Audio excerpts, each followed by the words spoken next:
Managing human resources globally. Factors affecting HRM in global markets. Culture, education capital, human resources management, economic system, and political legal system. Culture is important to HRM for two reasons. First, it often determines the other three factors affecting HRM in global markets. Culture can greatly affect a country's law. In that law are often the codification of right and wrong as defined by the culture. Culture also affects human capital because education is greatly valued by the culture. Then members of the community try to increase their human capitals. Sa ngayon, ang pinakamahalagang salik na nakaka-impluwensya sa international na HRM ay ang kultura ng bansa, kung saan matatagpuan ng isang pasilidad. Ang kultura ay tinutukoy bilang ang hanay ng mahalagang pagpapalagay. Madalas na hindi isinasaad na ang mga miyembro ng isang pamamayan ay nagbabahagi.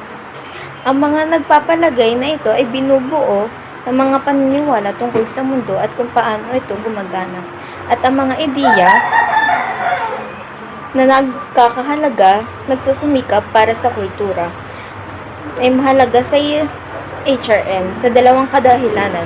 Una, madalas na natutukoy nito ang iba pang tatlong mga salik na nakakaepekto sa HRM sa mga pandaigdigang merkado. Ang kultura ay maaaring nakakaapekto sa mga batas ng isang bansa. Ang mga batas ay madalas na ang pagkakakilanlan ng mga tama at mali na tinutukoy ng kultura. Kultura nakakaapekto rin sa kapital ng tao sapagkat kung ang edukasyon ay pinakamahalaga ng kultura, kung gayon ang mga miyembro ng pamamayan subukan na taasan ang kanilang kapital ng tao. Panghuli, habang tinatalakay natin sa paglaon ng mga kultura at ang mga sistema pang-ekonomiya ay malapit na magkaugnay. Of-state cultural dimensions. Individualism, collectivism describes the strength of the relation between an individual and other individuals in the society. That's it, the degree to which people act as individual rather than as a member of a group. Isa sa mga sukat pang kulturang of-state, naglalarawan ng lakas ng ugnayan sa pagitan ng isang individual at iba pang individual sa isang lipunan. Kolektivismo ay naglalarawan ng lakas ng ugnayan sa pagitan ng individual at iba pang mga individual sa lipunan. Iyon ay ang antas kung saan kumikilos ang mga taong individual kaysa sa pagiging kasapi ng isang pangkat. Sa mga kulturang individualista tulad ng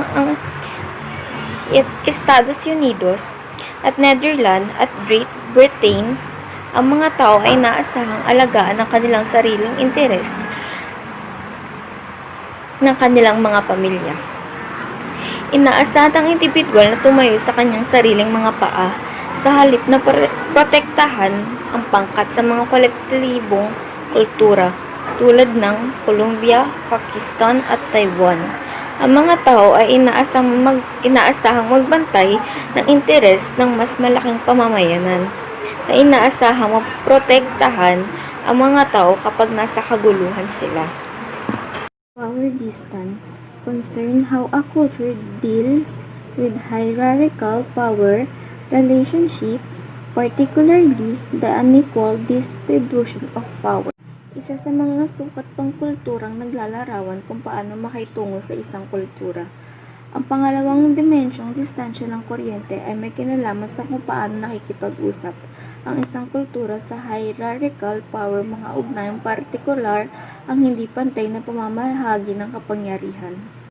Uncertain abundance describe how cultures seek to deal with the fact that the culture is not perfectly predictable. Ito'y naglalarawan kung paano hinahangad ng mga kulturang makitungo sa isang hindi mahuhulaan na hinaharap. Ang pangatlong sukat, pag-iwas sa kawalan ng katiyakan ay naglalarawan kung paano humarap ang mga kultura. Ang katotohanan na ang hinaharap ay hindi perpektong mahuhulaan. Ito ay tinukoy bilang ang degree kung saan ang mga tao sa isang kultura ay ginusto ang nakabalangkas kaysa sa mga hindi istrukturang sitwasyon. Masculinity, femininity, dimension describe the division of roles between the sexes within a society. Ito naman ay naglalarawan tungkol sa paghahati ng mga pagitan ng kasarian sa loob ng isang lipunan. Inilalarawan ng laki ng pagkalalaki, pagkababae ang paghati ng mga tungkulin sa pagitan ng mga kasarian sa loob ng isang lipunan. Sa mga panlalaki ng kultura tulad ng sa Japan, kung ano ang ituturing na ayon sa kaugalian ng mga pagpapahalagang panlalaki, pagpapakita, pagkakaroon ng isang bagay na nakikita at kumikita ng pera, lumusot sa lipunan. Ang mga lipunang ito ay nagpapahiwatig ng pagka-assertive, pagganap, tagumpay at kompetisyon. Mga kulturang babae, tulad ng mga Sweden at Norway, nagtataguyod ng mga halagang pinahihintulutan bilang pambabae, tulad ng inuuna ang mga ugnayan bago ang pera, pagtulong sa iba at pagpapanatili ng kapaligiran. Long-term, short-term orientation.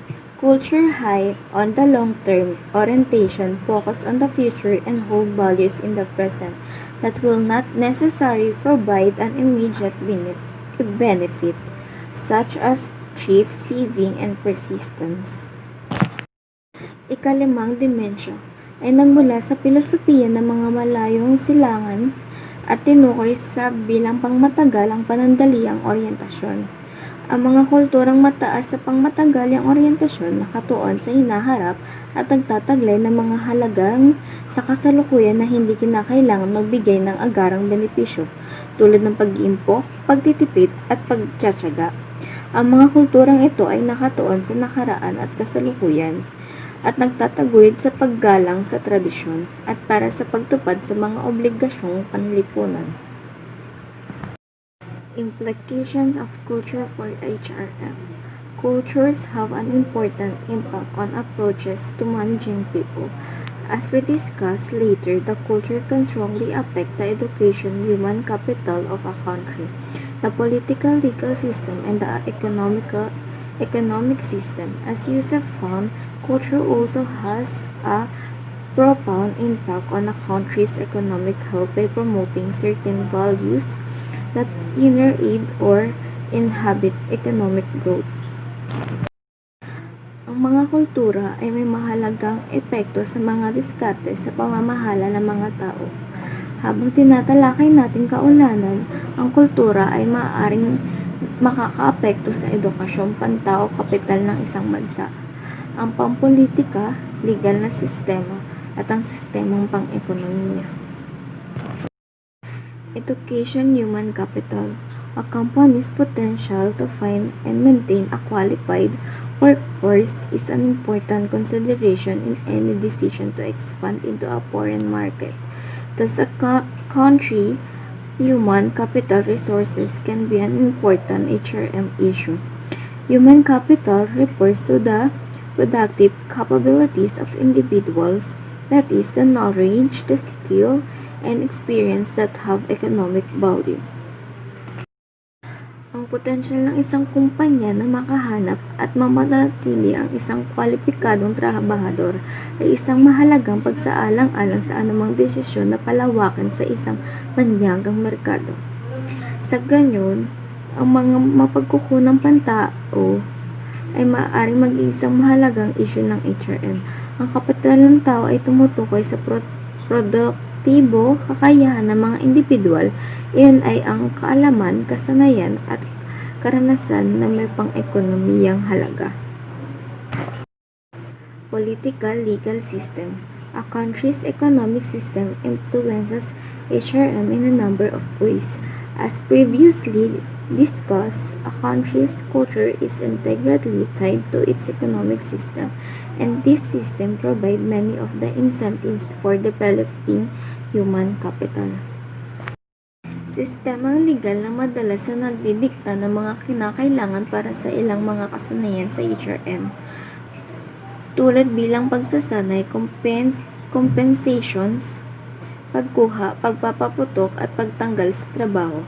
Sa malaking bahagi, ang sistemang legal ay isang paglago ng kultura kung saan ito umiiral. Kaya, ang mga batas ng isang partikular na bansa madalas sumasalamin sa mga pamantayan ng lipunan tungkol sa kung ano ang bumubuo ng lehitimong pag-uugali. Managing employees in a global context. Types of international employees. Number 1. Parent country. The country in which a company corporate headquarters is located. Ang bansa kung saan matatagpuan ang punong tanggapan ng korporasyon. Host country. The country in which the parent country organization seek to locate or has already located a facility. Ang bansa kung saan ang organisasyon ng magulang na bansa ay naghahangad na hanapin or makahanap ng isang pasilidad. Third country. A country other than a host or parent country. Isang bansa maliban sa isang host o magulang na bansa. So, parang itong third country na to is parang magkakatulad lang silang tatlo. Expatriate, an employee sent by his or her company in one country to manage operation in a different country.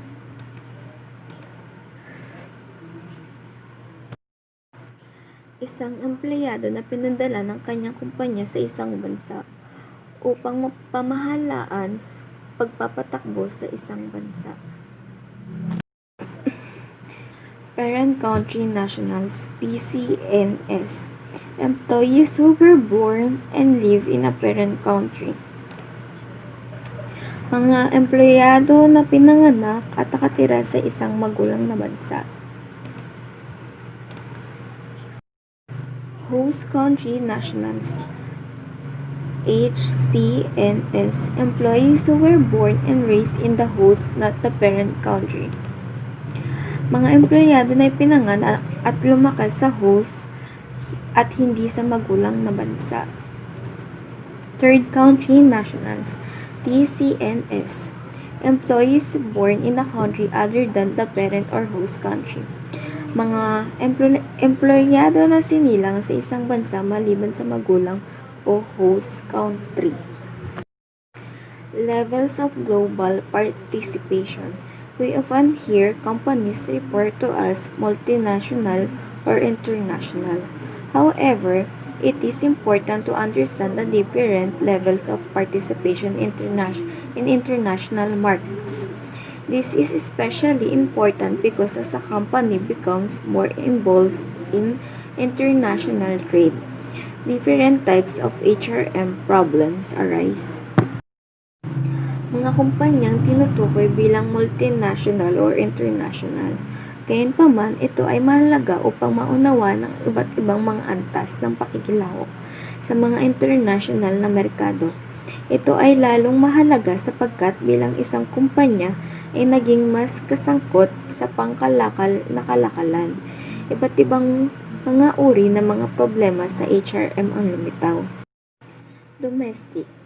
Most companies begin by operating within a domestic marketplace. For example, an entrepreneur may have an idea for a product that meets a need in the U.S. marketplace. The individual then obtains capital to build a facility that produces the product or serve in a quantity that meets the needs of a small market. This requires recruiting, hiring, training, and compensating a number of individuals who will be involved in the production process, and these individuals are usually drawn from the local labor market. The focus of the selection and training programs is often on the employee's technical competence to perform job-related duties and to some content on interpersonal skill. In addition, because the company is usually involved in only one labor market, determining the market rate of pay for various jobs in relatively easy. Karamihan sa mga kumpanya ay nagsisimula sa pamamagitan ng pagpapatakbo sa loob ng isang domestic marketplace. Halimbawa, isang negosyante ay maaaring magpatakbo ng isang ideya para sa isang produkto na nakatugon sa isang pangangailangan sa merkado ng US. Ang individual na ito ay pagkatapos ay nakakakuha ng kapital upang makabuo ng isang pasilidad na gumawa ng produkto o serbisyo sa dami na nakakatugon sa mga pangangailangan ng isang maliit na angkop na lugar sa merkado. Nangangailangan ito ng pag-recruit, pagkuha, pagsasanay at pagbayad ng isang bilang ng mga individual na kasangkot sa proseso ng produkto. At ang mga individual na ito ay karaniwang inilalabas mula sa lokal na pamilihan ng pagpapagawa. International. As most competitors enter the domestic markets, companies face the possibility of losing market shares, thus they often seek other markets for their products. This usually requires entering international markets, initially by exporting products, but ultimately by building production facilities in other countries. The decision to participate in international competition raise a host of human resources issues. Tulad ng maraming mga kakompetensya na pumapasok sa domestic market, ang mga kumpanya ay nakaharap sa posibilidad ng pagkatalo, pagbabahagi ng merkado, kaya madalas silang naghahanap ng iba pang mga merkado para sa kanilang mga produkto. Karaniwang itong nangangailangang pagpasok sa mga pamilihang pang-international. Una sa pamamagitan ng pag-export ng mga produkto, ngunit sa huli sa pamamagitan ng paggawa ng produkto pasilidad sa ibang bansa. Ang desisyon na lumahok sa international ang kompetisyon ay nagtataas ng isang host ng mga issue sa mapagkukunan ng tao. Lahat ng mga problema tungkol sa paghahanap ang mga pasilidad ay pinapalaki. Dapat isaalang-alang ng isa kung ang isang partikular na lokasyon ay nagbibigay ng isang kapaligiran kung saan ang mga mapagkukunan ng tao ay maaaring matagumpay na makuha at mapamahala. Multinational. Whereas international companies build one or a few facilities in other countries, they become multinational when they build facilities in a number of different countries, attempting to capitalize on lower production and distribution costs in different locations. The lower production costs are gained by shifting product from higher cost location to lower cost location. Samantalang ang mga international na kumpanya ay nagtayo ng isa o ilang mga pasilidad sa ibang bansa. Sila naging multinational kapag nagtayo sila ng mga pasilidad sa maraming iba't ibang mga bansa, magtatangka upang pakinabangan sa mas mababang mga gasto sa produkto at pamamahagi sa iba't ibang mga lokasyon. Ang mga mababang gasto sa produkto ay nakakakuha sa pamamagitan ng paglilipat ng produksyon mula sa mga lokasyon na mas mataas ang gastos. Ang problema sa HRM na kinakaharap ng mga multinational na kumpanya ay pareho sa mga pang-international nakaharap ang mga kumpanya, pinalaki lang. Sa halip na isaalang-alang, isa o dalawang bansa ang isinaalang-alang, pangkultura, kapital ng tao, legal at pang-ekonomiyang mga sistema. Dapat ang multinational na kumpanya tugunan ang mga pagkakaiba na ito para sa isang malaking bilang ng mga bansa. Binibigyan din nito ang pangangailangan na pumili ng mga tagapamahala na may kakayahang gumana sa iba't ibang settings, bigyan sila ng kailangang pagsasanay at bigyan ng mga kakayang umangkop ng mga sistemang kompensasyon na isinalang-alang ang iba pang mga rate ng bayad sa merkado, mga sistema ng buwis at gastos sa pamumuhay. Global. Many researchers now propose a fourth level of integration. Global organization compete to the state of the art top quality product and service and do so with the lowest cost possible. Whereas multinational companies attempt to develop identical products distribute worldwide, global companies increasingly emphasize flexibility and mass customization of product to meet the needs of particular clients. Ang mga pandaigdigang kumpanya ay may maraming mga punong tanggapan na kumakalat sa buong mundo, na nagreresulta sa mas kaunting mga organisasyong may istrukturang hierarchically na nagbibigay diin sa desentralisadong paggawa ng desisyon. Ito'y nagreresulta sa pangangailangan para sa mga sistema na mapagkukunan ng tao na kumukuha, bumuo, mananatili, at gumagamit ng mga manager at mga executive na may kakayahang transnationally. Transnational HRM system is characterized by three attributes: transnational scope, a company's ability to make HRM decision from an international perspective. Ang kakayahan ng isang kumpanya na gumawa ng mga desisyon sa HRM mula sa isang international na pananaw. Transnational representation reflects the multinational composition of a company managers. Sinasalamin ang multinational composition ng isang kumpanyang mga tagapamahala. Transnational process. The extent to which a company planning and decision-making process includes representatives and idea from a variety of cultures. Ang lawak kung saan ang pagpaplano at paggawa ng desisyon ng isang kumpanya kasama nga sa mga proseso ang mga kinakatawan at ideya mula sa iba't ibang mga kultura. Managing expiry rates in global markets. We have outlined the major micro-level factors that influence HRM in global markets. These factors can affect a company decision whenever to build facilities in a given country. In addition, if a company does develop such facilities, these factors strongly affect the HRM practices used. Ang mga kadahilanang ito ay maaaring makaapekto sa desisyon ng isang kumpanya kung magtatayo ng mga pasilidad sa isang naibigay na bansa. Sa bilang karagdagan, kung ang isang kumpanya ay nagkaroon ng nasabing mga pasilidad, ang mga kadahilanang ito ay malakas na nakakaapekto sa mga kasanayan sa HRM na ginamit. Gayunpaman, isang mahalagang isyu na kinikilala ang nakaraang ilang taon ay ang hanay ng mga problemang likas sa pagpili, pagsanay, pagbabayad at muling pagsasama-sama ng mga expiry rate manager.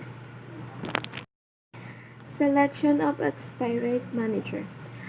A successful expiry rate manager must be sensitive to the country cultural norms, flexible enough to adapt to those norms, and strong enough to make it through the inevitable culture shock.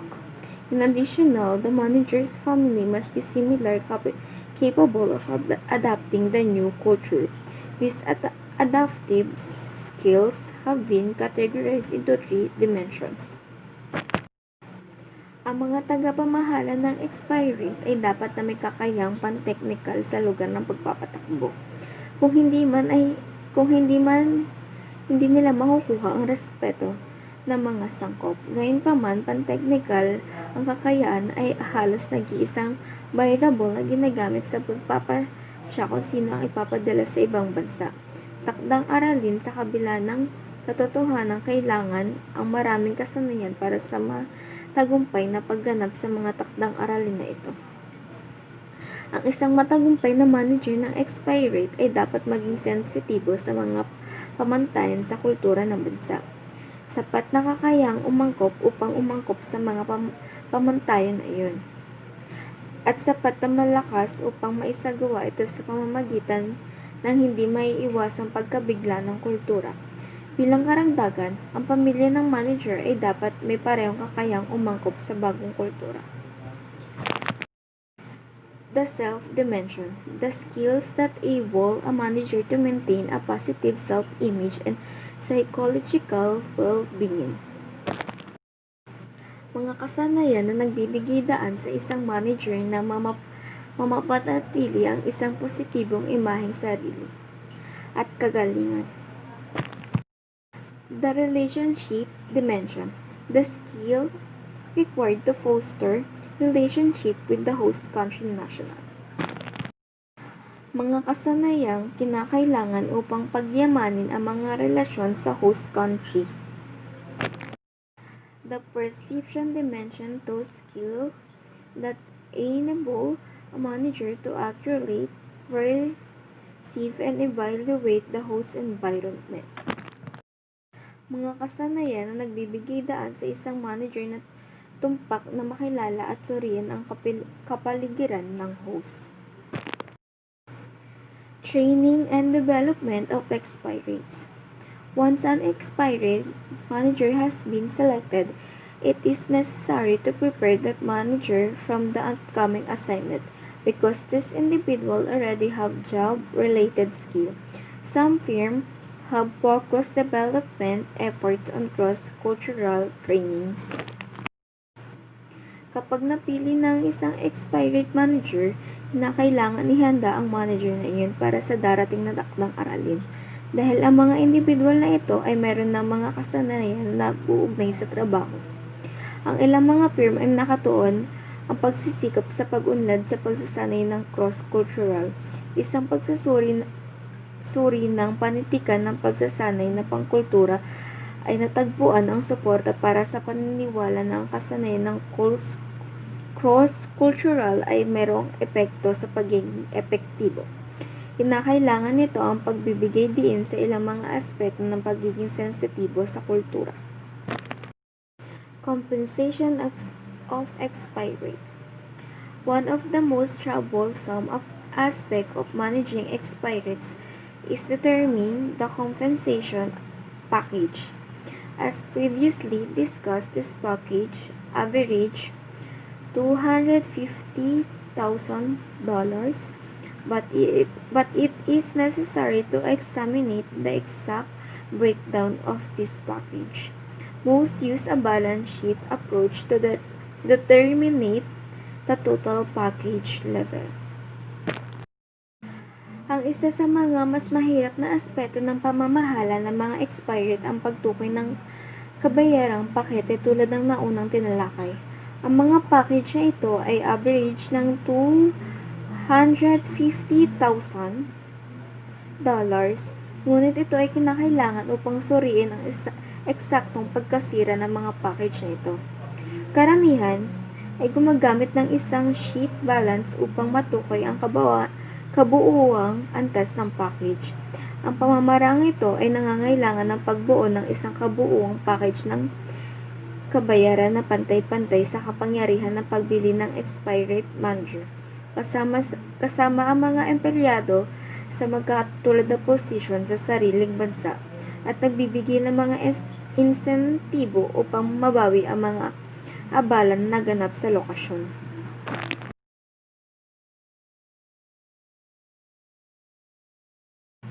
Reacculturation of expirate. A final issue of importance to managing expirate is dealing with the reacculturation process when the manager re-entered their home country. Re-enter is no simple feat. Culture shock takes place in reverse. Ang isang pangwakas na issue ng kahalagahan sa pamamahala ng mga expirate ay nakikipag-usap sa proseso ng muling alkulturasyon. Kapag ang mga tagapamahala ay muling pumasok sa kanilang sariling bansa, ang muling pagpasok ay hindi isang simpleng gawa. Tumatagal ang pagkabigla ng kultura, ilagay sa kabaliktaran, ang individual ay nagbago, ang kumpanya ay nagbago, at ang kultura ay nagbago habang ang expirate ay nasa ibang bansa. Ayon sa isang pagkukunan, 60% hanggang 70% ng mga expirate ay hindi alam kung ano ang kanilang posisyon sa kanilang pagbabalik. At 46% natapos sa mga trabaho na ibinigay, binawasan ng mga ito ang autonomia at autoridad.